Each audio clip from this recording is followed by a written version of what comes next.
I'm going to read Horton Hatches the Egg by Dr. Seuss.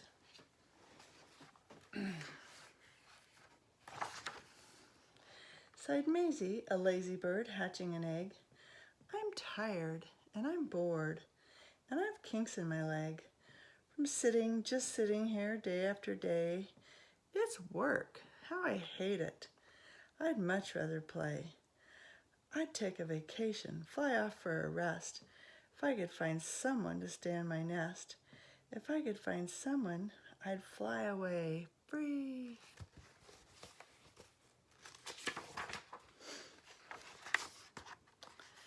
Then Horton the elephant passed by her tree. Hello, called the lazy bird, smiling her best. You've nothing to do, and I do need a rest. Would you like to sit on the egg in my nest? The elephant laughed. Why, of all silly things, I haven't feathers and I haven't wings. Me on your egg? Why, that doesn't make sense. Your egg is so small, ma'am, and I am so immense. Tut, tut, answered Maisie. I know you're not small, but I'm sure you can do it, no trouble at all. Just sit on it softly. You're gentle and kind. Come, be a good fellow. I know you won't mind. I can't, said the elephant. Please, begged the bird. I won't be gone long, sir. I give you my word. I'll hurry right back. Why, I'll never be missed.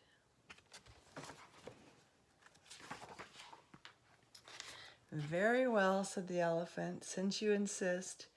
You want a vacation, go fly off and take it. I'll sit on your egg and I'll try not to break it. I'll stay and be faithful. I mean what I say. Toodaloo, sang out Maisie and fluttered away.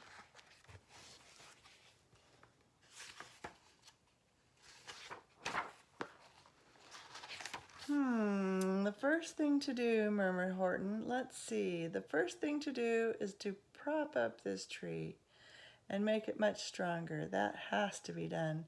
Before I get on it, I must weigh a ton.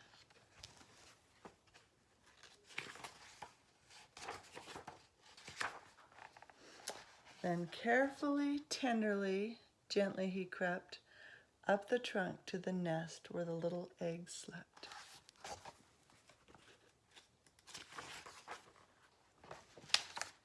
Then Horton the elephant smiled. Now that's that. And he sat, and he sat, and he sat, and he sat.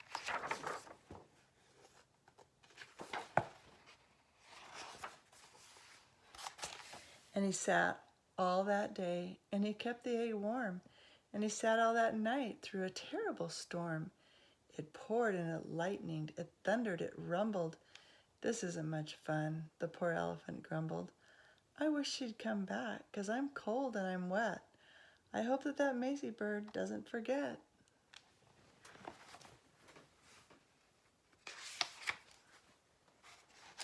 But Maisie, by this time, was far beyond reach, enjoying the sunshine way off in Palm Beach, and having such fun, such a wonderful rest, decided she'd never go back to her nest.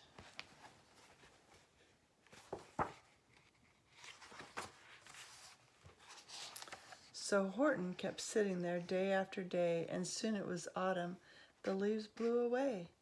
And then came the winter, the snow and the sleet, and icicles hung from his trunk and his feet.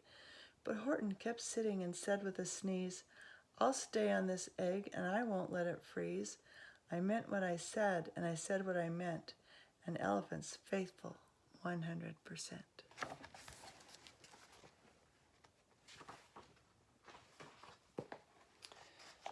So poor Horton sat there the whole winter through, and then came the springtime with troubles anew. His friends gathered round, and they shouted with glee, Look, Horton the elephant's up in a tree. They taunted, they teased him, they yelled, How absurd! Old Horton the elephant thinks he's a bird.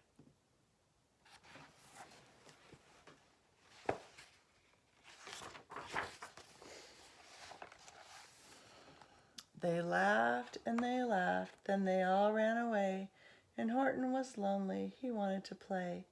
But he sat on the egg and continued to say, I meant what I said, and I said what I meant. an elephant's faithful 100%.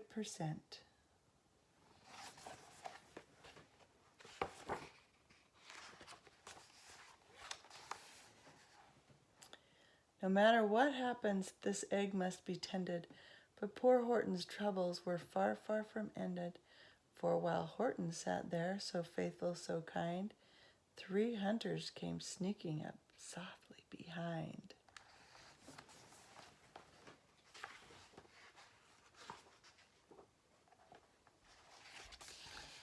He heard the men's footsteps. He turned with a start. These rifles were aiming right straight at his heart.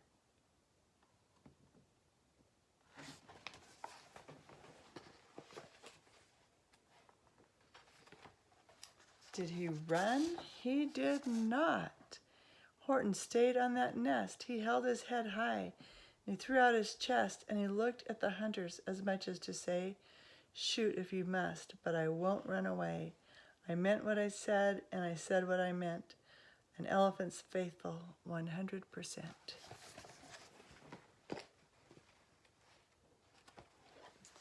But the men didn't shoot, much to Horton's surprise.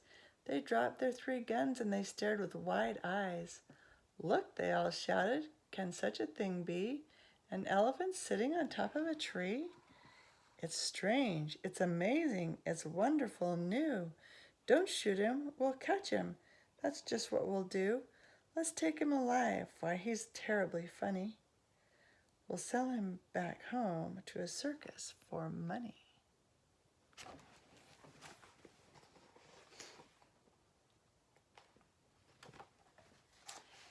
And the first thing he knew, they had built a big wagon with ropes on the front for the pullers to drag on. They dug up his tree and they put it inside, with Horton so sad that he practically cried. "We're off," the men shouted, and off they all went, with Horton unhappy 100%.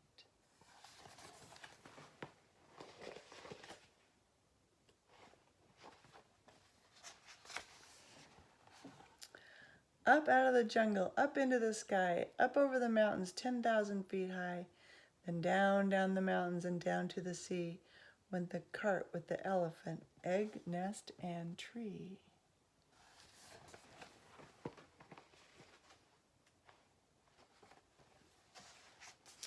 Then out of the wagon and onto a ship, out over the ocean, and oh, what a trip! Rolling and tossing and splashed with the spray. And Horton said, day after day after day, "I meant what I said, and I said what I meant. But oh, I am seasick 100%.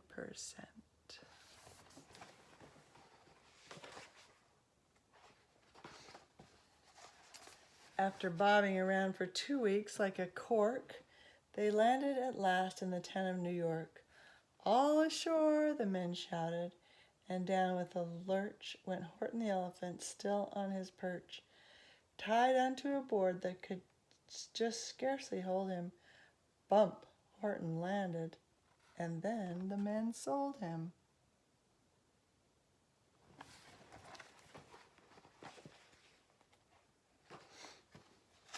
Sold to a circus, then week after week they showed him to people at 10 cents a peek. They took him to Boston, to Kalamazoo, Chicago, Weehawken, and Washington, too, to Dayton, Ohio, St. Paul, Minnesota, to Wichita, Kansas, to Drake, North Dakota, and everywhere thousands of folks flocked to see and laughed at the elephant up in a tree. Poor Horton grew sadder the farther he went, but he said as he sat in the hot, noisy tent, "I meant what I said, and I said what I meant. An elephant's faithful 100%.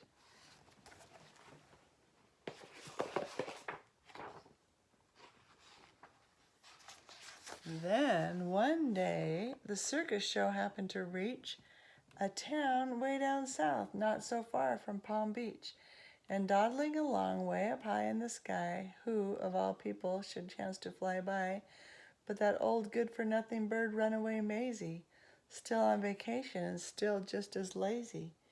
And spying the flags and the tents just below, she sang out, What fun! Why, I'll go to the show.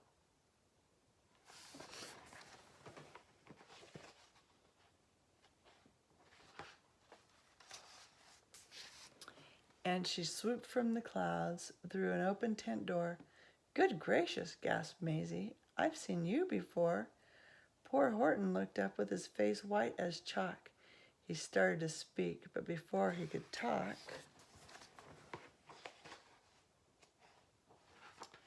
there rang out the noisiest, ear-splitting squeaks from the egg that he'd sat on for 51 weeks. A thumping, a bumping, a wild, alive scratching. My egg, shouted Horton. My egg, why it's hatching.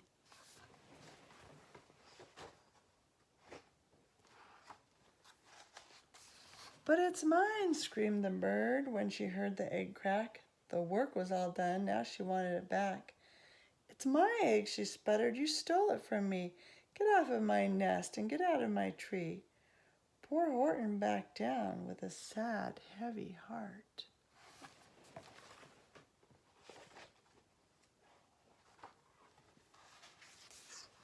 But at that very instant the egg burst apart, and out of the pieces of red, white, and white shell, from the egg that he'd sat on so long and so well, Horton the elephant saw something whiz. It had ears and a tail and a trunk just like his.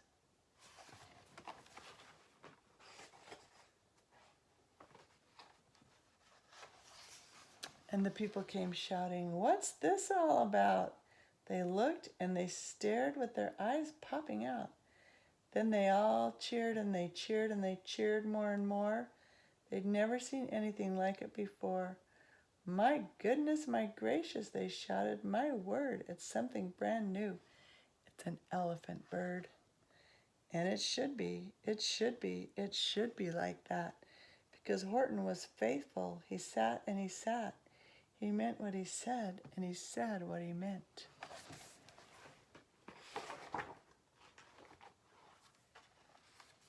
And they sent him home happy, 100%. The end.